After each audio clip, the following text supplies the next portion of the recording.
السلام عليكم ورحمة الله وبركاته. أهلا بكم. إن شاء الله هذه الحلقة هتكون بعنوان من كاتب سفر العدد.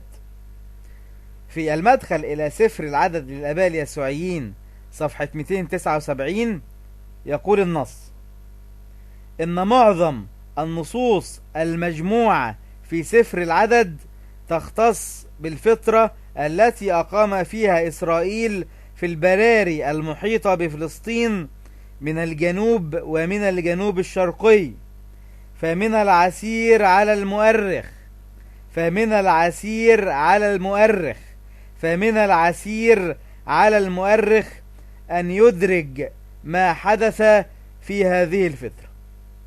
انتهى كلام المدخل إلى سفر العدد للآباء اليسوعيين صفحة 279.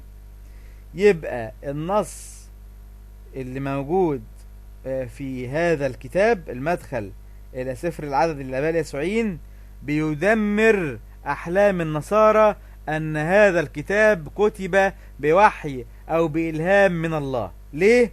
لأن في هذا النص جملة تقول: فمن العسير على المؤرخ.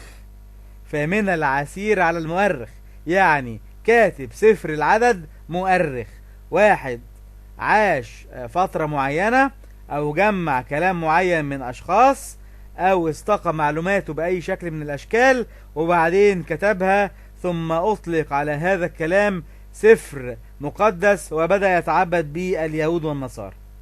يبقى هذا الكلام معناه أن هذا الكتاب لم يكتب بوحي من الإلهام أو بوحي من الروح القدس كما يدعي النصارى. نستودعكم الله. السلام عليكم ورحمة الله وبركاته.